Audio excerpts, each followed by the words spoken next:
Hello students, मैं सत्ता sir स्वागत है आप सभी का हमारे इस वीडियो पे। तो स्टूडेंट्स, जैसा कि आप सभी को मालूम है कि हम मैथमेटिक्स के वीडियो प्रोवाइड करा रहे हैं। आज का हमारा जो वीडियो है इसमें हम कक्षा 9वीं गणित का जो अध्याय 1 है एनसीईआरटी सिलेबस के अकॉर्डिंग, और अध्याय 1 क्या है स्टूडेंट? संख्या पद्धति।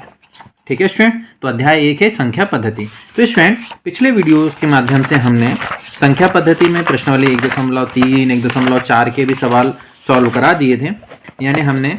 तो आइए स्टूडेंट, आज के इस वीडियो में हम प्रश्नावली है हमारे पास 1.4 है ना, अध्याय 1 संख्या पद्धति। संख्या पद्धति की प्रश्नावली है 1.4। 1.4 का हम प्रश्न क्रमांक 5 यानी आज के इस वीडियो में जो प्रश्न क्रमांक 5 है इसको हम सॉल्व कराने वाले हैं। तो स्टूडेंट्स, अब हम भी प्रश्न क्रमांक 5 सॉल्व करा रहे हैं। तो चलिए देखते हैं। प्रश्न क्रमांक 5 ये कहता है कि निम्नलिखित के हरों का परिमेयकरण कीजिए। यानी यहाँ पर 4 सवाल दिए गए हैं प्रश्न क्रमांक 5 में कि इसमें जो हर में जो भी राशि लिखी गई है तो हमको हर का परिमेयकरण करना है। तो स्टूडेंट, चलिए हम एक एक करके क्वेश्चंस को सॉल्व करते हैं। जैसा यहाँ पर पहला सवाल दिया है, पहला सवाल है यहाँ पे हमारे पास कि प्रश्न क्रमांक 5 का पहला, प्रश्न क्रमांक 5 का पहला है 1/7। ठीक है, यानी 1/7। चलिए स्टूडेंट, इसका हर का परिमेयकरण करना है हमको, तो हम देख लेते हैं। तो हल करेंगे, है ना। तो हल करेंगे तो 1/7। ठीक है, अब जब भी हम हर का परिमेयकरण करते हैं तो हम यहाँ लिखेंगे हर का परिमेयकरण करने पर। जैसे ही हम हर का परिमेयकरण करेंगे स्टूडेंट तो 1/7 है। ठीक है, तो 1/7 में तो हर में यहाँ पर सिर्फ करने वाली यदि संख्या लिखी है तो उस करने वाली संख्या का गुणा अंश और हर में दोनों में करना है। ठीक है, तो हम किसी भी सेम वैल्यू का गुणा, सेम राशि का गुणा यदि हम किसी भी परिमेय संख्या में अंश और हर में करते हैं तो राशि में कोई फर्क नहीं होता। तो हर का परिमेयकरण करने का तरीका यह है कि यदि करने वाली कोई संख्या नीचे लिखी है तो उसी करने वाली संख्या का अंश और हर में गुणा करना है। अब स्टूडेंट, परिमेय संख्या का गुणा करना हमारे लिए बहुत आसान होता है। 1 का गुणा करनी 7 में होगा तो करनी 7 1 कम करनी 7 होगा, और करनी 7 और करनी 7 का गुणा होगा। क्योंकि ये 2 बार है तो करनी 7 गुणित करनी 7 हो जाएगा।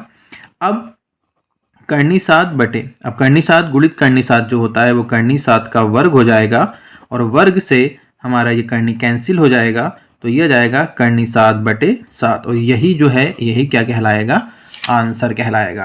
क्योंकि हमको हर का परिमेयकरण करना था स्टूडेंट्स, तो हर का परिमेयकरण हमने कर दिए। ठीक है, तो यानी इस तरीके के जो सवाल आएंगे जिसमें हर में केवल करने वाली संख्या है, तो जो भी करने वाली संख्या लिखी है उसी का हमको हर का परिमेयकरण करने का मतलब उसी करने वाली संख्या का अंश और हर में हमको गुणा करना है। ठीक है, तो ये पहला सवाल है, इसको आप जल्दी से अपनी कॉपी में नोट भी कर सकते हैं।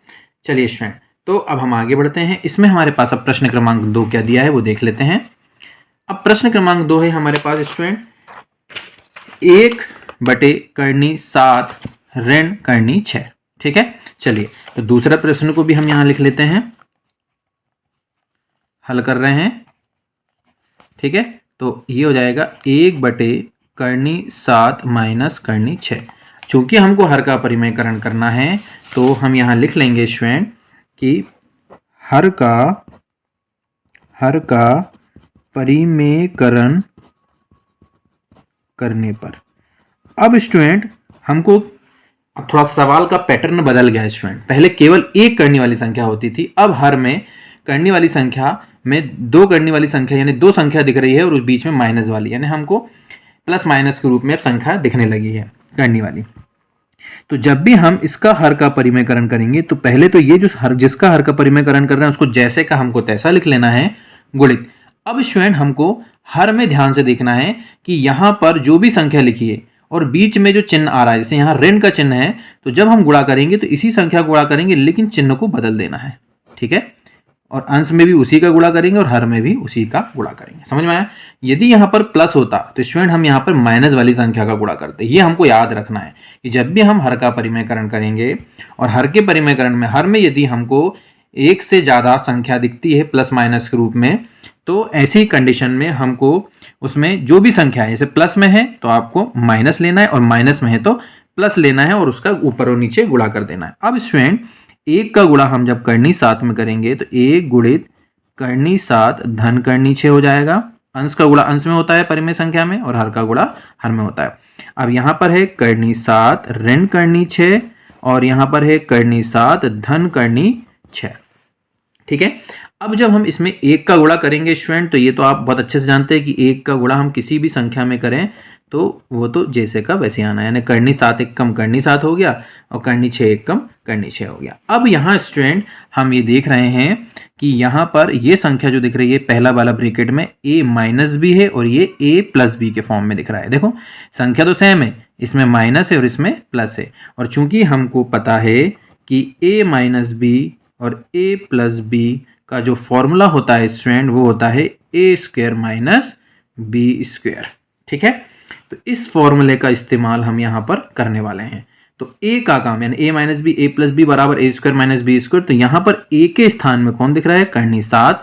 तो यहाँ करनी 7 का वर्ग हो जाएगा माइनस, चूंकि यहाँ माइनस रहता है, b का वर्ग, और b का काम कौन कर रहा है? करनी 6। तो यहाँ पर हम करनी 6 का वर्ग लिखेंगे। ठीक है, चलिए अब ऊपर करनी 7 धन करनी 6 जैसे का वैसे ही रहेगा। अब स्टूडेंट यहाँ पर हम ये देख रहे हैं कि स्क्वायर से करनी कैंसिल हो जाती है, स्क्वायर से करनी कैंसिल हो जाती है, तो यहाँ पर बचा 7 और यहाँ ऋण, और यहाँ भी करनी कैंसिल हो गई तो यहाँ क्या बचा? 6।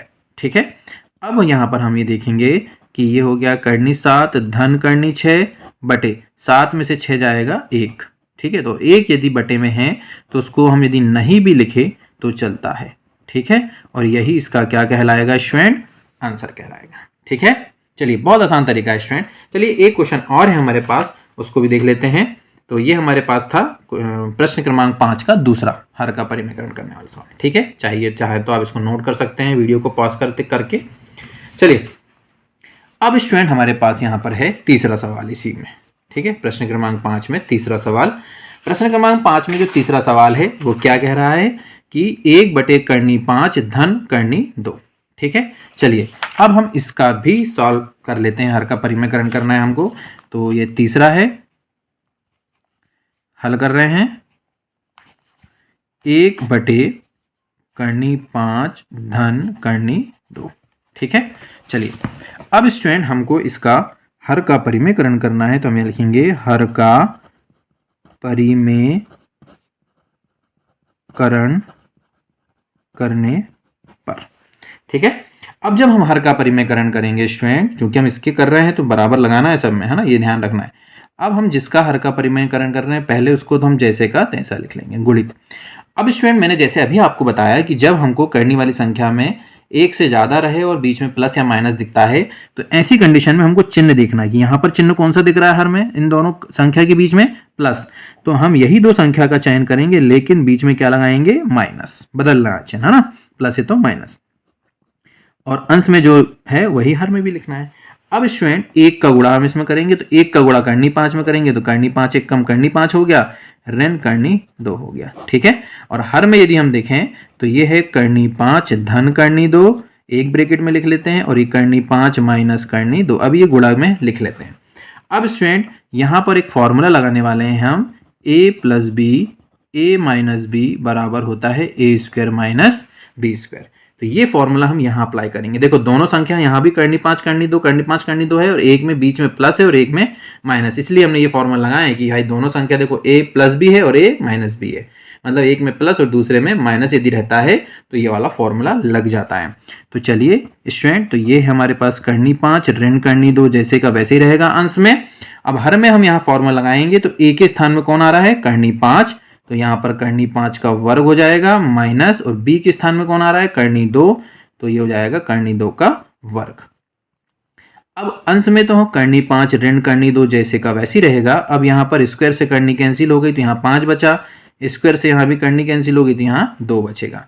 अब स्टूडेंट यहाँ पर जाएगा करनी 5 ऋण करनी 2 बटे 5 में से 2 गया, कितना जाएगा? 3, और यही इसका क्या कहलाएगा? आंसर। ये हो गया हमारा हर का परिमेयकरण। ठीक है, तो स्टूडेंट्स उम्मीद है मेरे को कि आपको ये क्वेश्चन समझ में आ गया होगा। अब इसमें जो प्रश्न क्रमांक 5 है और प्रश्न क्रमांक 5 में जो चौथा सवाल है, इसमें आपको हर का परिमेयकरण करना है, और सवाल है 1 बटे करनी 7 ऋण 2। अब आपको इसका हर का परिमेयकरण करना है। तो प्यारे बच्चों, यदि आपने हमारी वीडियो के माध्यम से हर का परिमेयकरण करना सीखे होंगे, तो हम आपको थोड़ी सी हिंट दे रहे हैं और बाकी आपको हम ये सवाल होमवर्क के रूप में, प्रैक्टिस के रूप में हम दे रहे हैं कि आप इस क्वेश्चंस का हमको आंसर कमेंट्स बॉक्स में ज़रूर बताएं। ठीक है, तो अब हमने जैसे अभी आपको बताया था स्टूडेंट कि जैसे हमारे पास नीचे यदि एक से ज़्यादा संख्या प्लस या माइनस के रूप में लिखी होती है, तो हम जब गुणा करते हैं तो उन्हीं दो संख्या का चयन करते हैं, लेकिन यहाँ पर माइनस है तो यहाँ पर हम प्लस लेंगे बीच में दोनों संख्या के, और अंश में जो गुणा करना है वही हर में गुणा करना है। तो स्टूडेंट अब ये इसका आंसर आप हमें कमेंट्स में ज़रूर बताएं। ठीक है, तो यदि आपको कोई डाउट है या कोई प्रॉब्लम है तो वो भी आप कमेंट्स में बताएं, और यदि आप इसका सॉल्यूशन कर लेते हैं तो इसका सॉल्यूशन भी आप हमें कमेंट्स बॉक्स में ज़रूर बताएं। यदि कोई प्रॉब्लम आती है तो आप हमें ज़रूर बताइए, हम आप अगले वीडियो में इसका भी सॉल्यूशन आपको प्रोवाइड करा देंगे और फिर हम आगे भी बढ़ेंगे।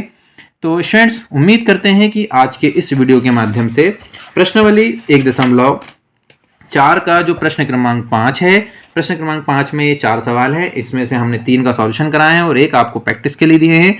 तो उम्मीद करते हैं कि आप इस वीडियो के माध्यम से ये प्रश्न क्रमांक 5 पूरा सॉल्व कर लेंगे और आपको कोई दिक्कत नहीं जाएगी, और आपको उम्मीद है कि हमें उम्मीद है कि आपको समझ में भी आ गया होगा। चलिए स्टूडेंट, तो आज के इस वीडियो को हम यहीं समाप्त करते हैं। धन्यवाद, फिर मिलेंगे अगले वीडियो में आगे के क्वेश्चंस के साथ। तब तक के लिए धन्यवाद।